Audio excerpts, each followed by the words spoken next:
오늘 우리에게 주신 하나님의 말씀은 시편 23편 1절입니다.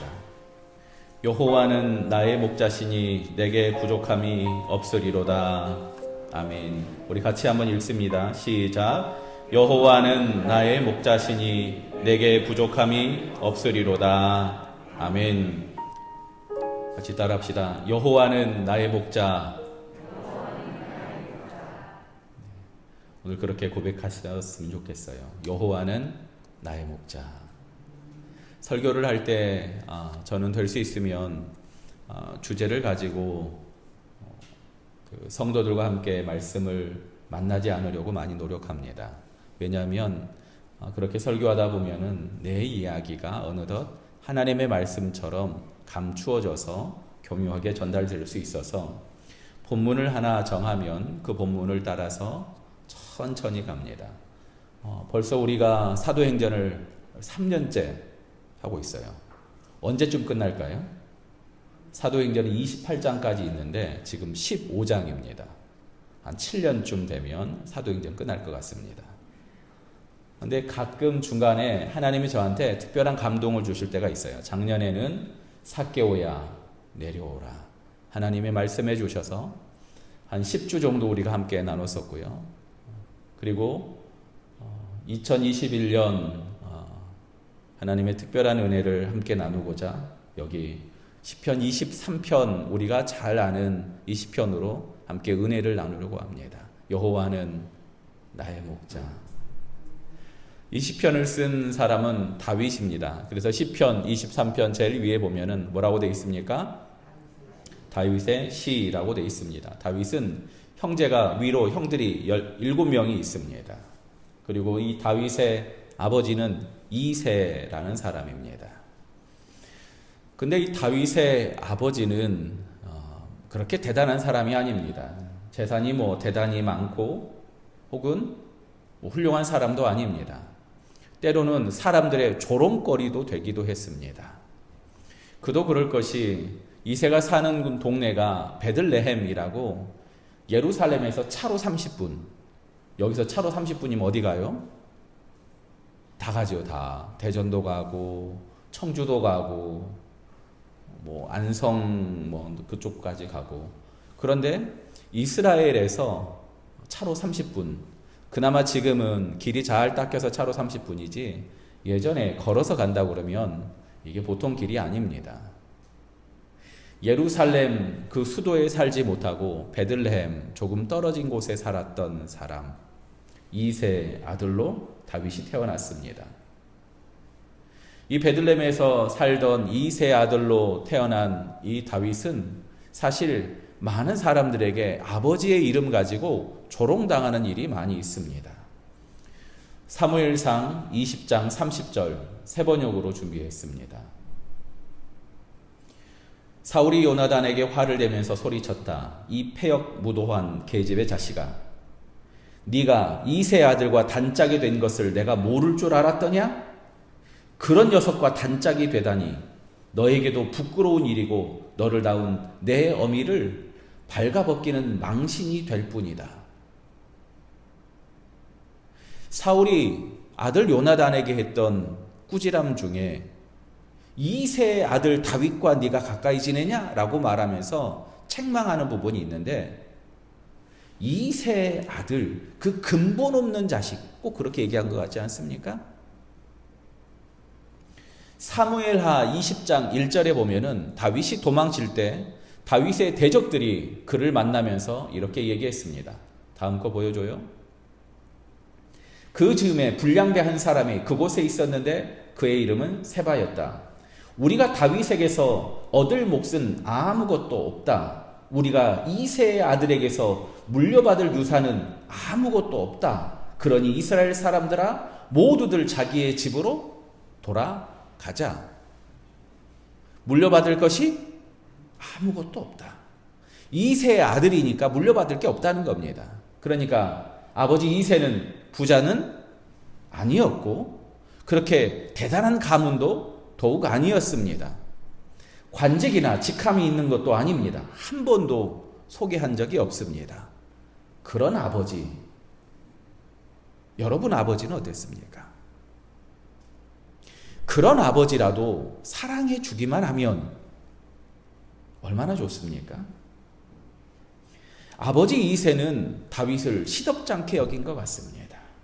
선지자 사무엘이 전국을 호령하며 이스라엘 백성들의 그야말로 정신적인 쥐주요 영적인 리더였던 사무엘이 그 집에 와서 내가 여기서 특별한 시간을 보내야겠다. 아들들을 다 모아라 라고 얘기했습니다. 그런데 이새가 아들들을 모으는데 누구 빼고요? 다윗 빼고 그 외에 형들만 모읍니다. 그래서 물어봅니다. 사무엘상 16장 11절입니다. 사무엘이 이새에게 아들들이 다 온 겁니까? 하고 물으니 이새가 대답하였다. 우리 그 아래 같이 읽어봅니다. 막내가 남아있기는 합니다만 지금 양떼를 치러 나가고 없습니다. 아멘. 뭐 하러 갔다고요? 양떼를 치러 나갔답니다. 제가 어렸을 때 학교 갔다 오면 초등학생 때 그때는 국민학교였죠. 저희는 꼭 하는 일이 있었어요. 뭐냐면은 소띠끼로 갔어요. 소 풀먹이로 소 메고 소 들고 그냥 이렇게 산으로 가고 들로 가는 겁니다. 풀 많은 곳에 가서 그냥 소를 먹이는 겁니다. 가끔 이렇게 요령이 생기면 하기 귀찮으면 어떻게 해요? 남의 논 옆에 살짝 갖다 대면은 배부르게 먹습니다. 안 걸려야 돼요. 당시에 다윗 당시에 양치는 일은요 좋은 직업이 아닙니다. 더구나 형들 다 모았는데 막내 아들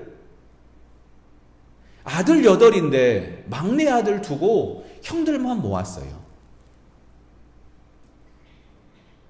예수님이 이 땅에 오실 때 예수님이 오심을 제일 먼저 들었던 사람들이 누구냐면요 들판에 있던 목자들입니다. 왜 들판에 있는 목자들한테 천사들이 가장 먼저 예수님이 오셨던 소식을 전했겠습니까?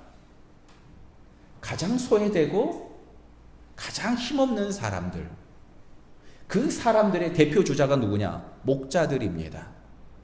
양치는 사람, 그 별 볼 일 없는 가문에 아버지 사랑을 제대로 받은 것도 아니고 아버지는 또 다윗한테 시덥지 않은 일을 시킵니다. 이새의 아들 조롱거리였어요. 그런데 다윗은 아주 독특합니다. 아버지도 자기를 알아주지 않고 이 시덥지 않은 가문을 향하여서 이 다윗의 마음은 조금 다른 것 같습니다. 사무엘상 17장 58절입니다. 다음 거 넘겨주세요. 사울이 다윗에게 물었다. 너는 누구의 아들이냐? 다윗이 대답하였다. 같이 읽습니다. 베들레헴 사람 임금님의 종 이새의 아들입니다. 누구 아들이라고요? 이새의 아들입니다. 왕 앞에 자기를 소개할 때도요 그 변변치 않은 집안이지만 내가 아버지 이새의 아들입니다라고 소개합니다. 이게 뿐만 아닙니다. 사실 오늘 우리가 조금 더 집중해서 봐야 할 본문이 사무엘하 23장 1절입니다. 여기는 다윗이 죽어가면서 마지막으로 유언한 내용입니다. 이것은 다윗이 마지막으로 남긴 말이다. 이렇게 남겼습니다. 같이 읽어봅니다. 이새의 아들 다윗이 말한다. 높이 일으켜 세움을 받은 용사, 야곱의 하나님이 기름을 부어 세우신 왕, 이스라엘에서 아름다운 시를 읊는 사람이 말한다. 다윗의 유언입니다. 그런데 이 유언에 자기를 뭐라고 말합니까? 이새의 아들이다. 변변한 가문도 아니고 변변한 재산이 있는 것도 아닌데 그렇다고 그 아버지가 많이 사랑해 준 것도 아닙니다. 왕이었던 다윗이 마지막 자기 소개, 굳이 왕이 자기 소개해야 되겠습니까?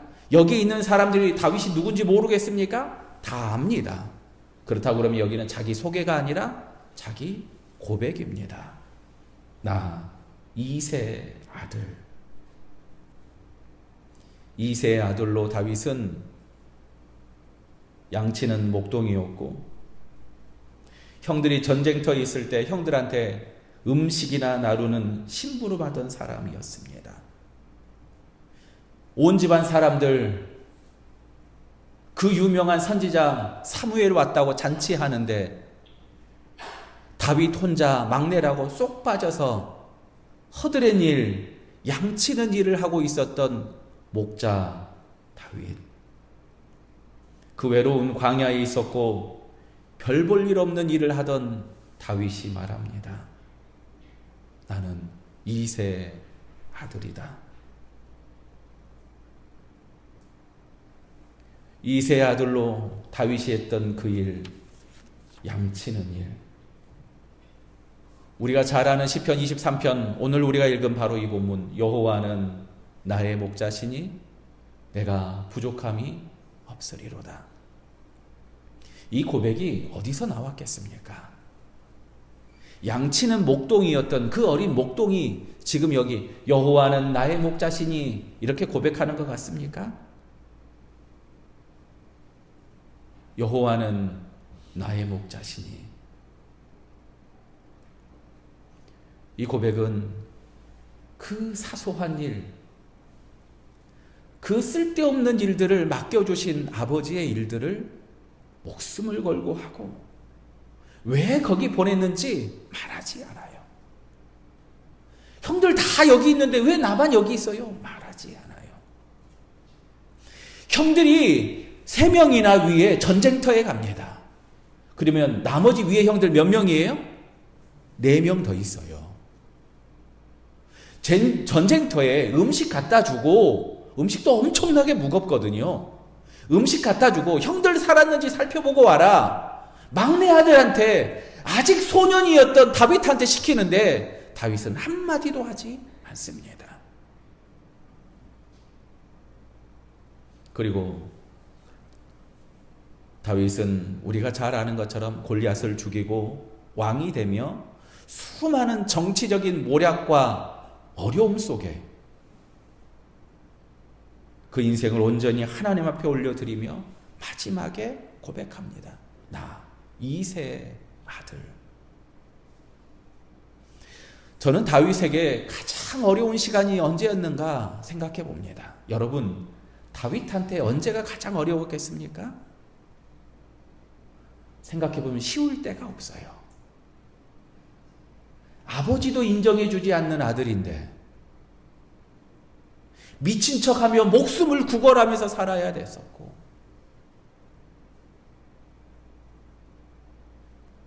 평생을 정치적인 모략과 전쟁터 가운데 살았던 다윗.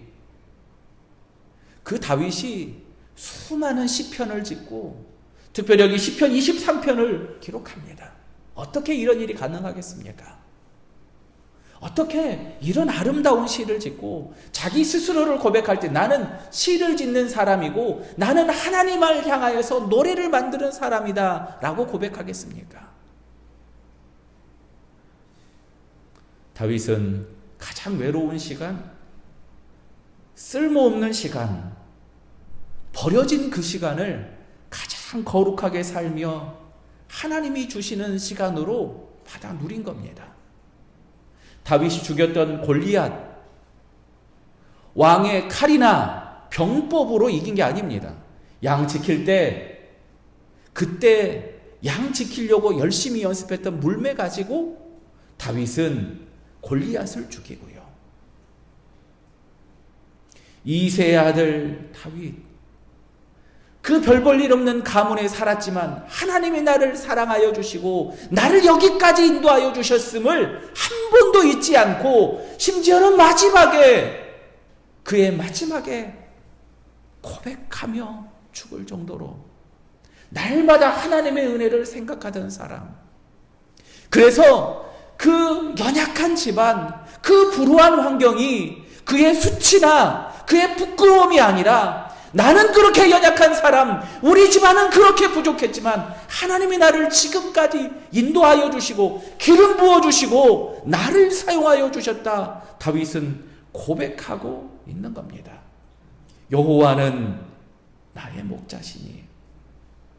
광야에 있었던 사람만 이 고백에 진짜 의미를 합니다. 양은 아무것도 없습니다. 발톱도 없고 이빨도 없어요. 눈이 밝아서 멀리서 오는 무슨 위험들을 먼저 보는 그런 동물도 아닙니다. 여호와는 나의 목자시니. 다윗은 내가 양 같다는 겁니다.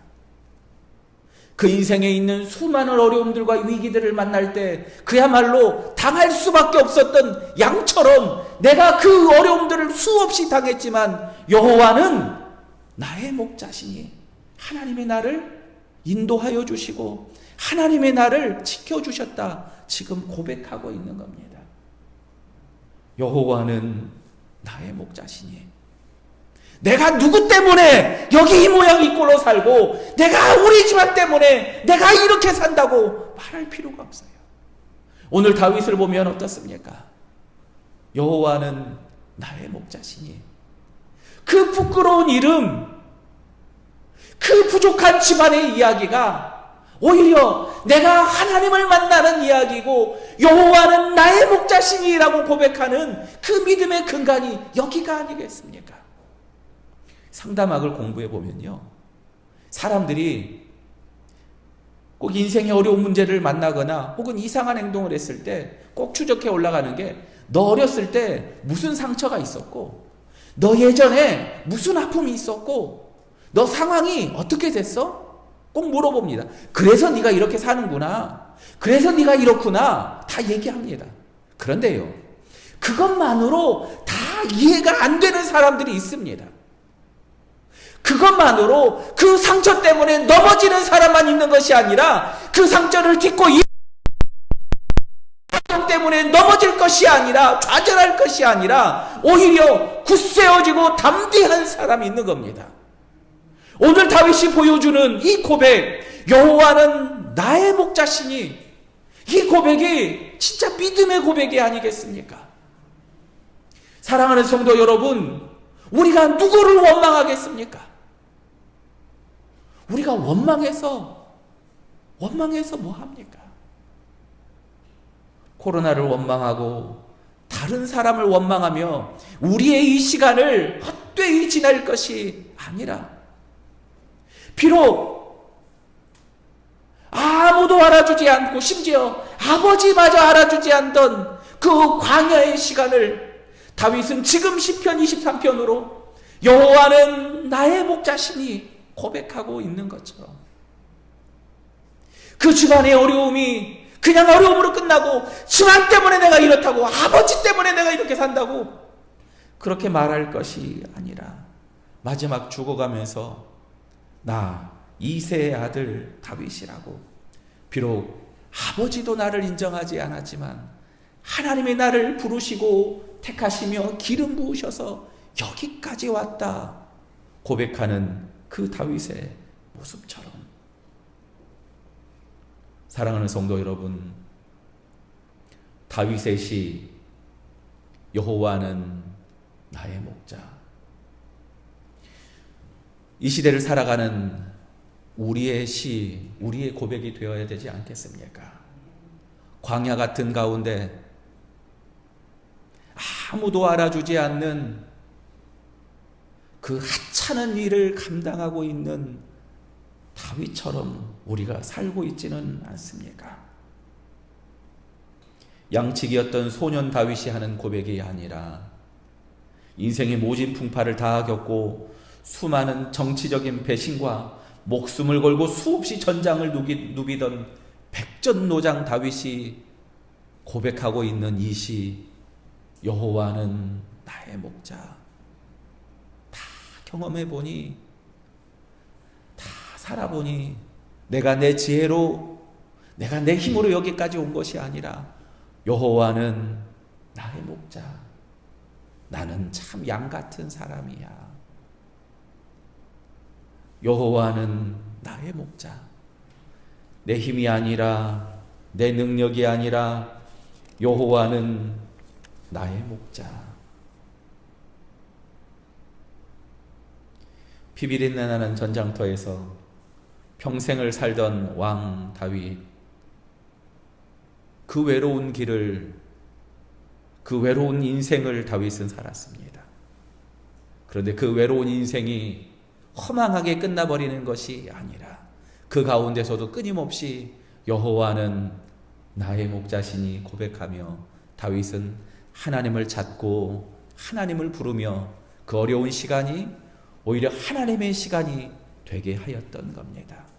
사랑하는 성도 여러분, 저는 오늘 이 시편 23편을 준비하며 이런 생각해 봤어요. 내가 완벽한 부모가 아니라도 괜찮다 생각을 했어요.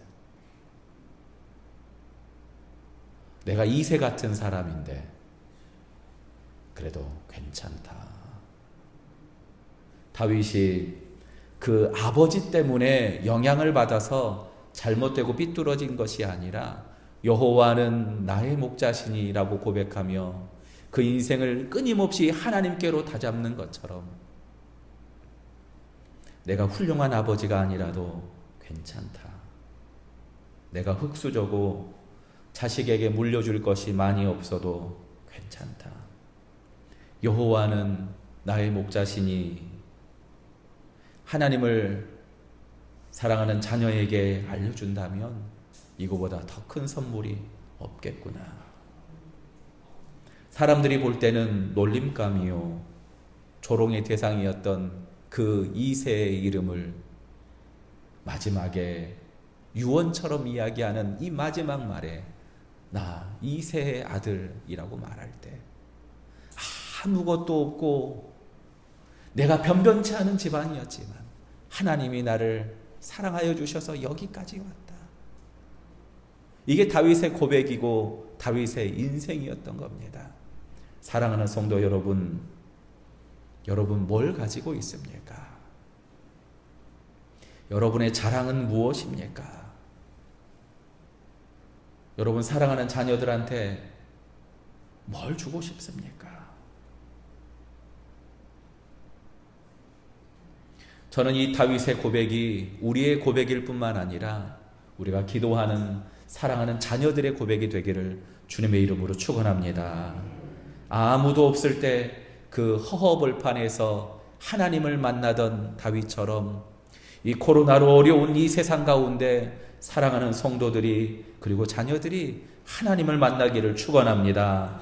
맹수로부터 목숨을 걸고 나를 지키고 양을 지키던 다윗이 여호와는 나의 목자시니라고 고백하며 그 인생을 지키시며 돌보시는 하나님을 고백하였던 것처럼 오늘 이 고백, 여호와는 나의 목자시니라는 이 고백이 코로나 시대 이 광야 같은 인생을 살고 있는 사랑하는 성도들과 이 교회의 되기를, 교회의 고백이 되기를 주님의 이름으로 축원합니다.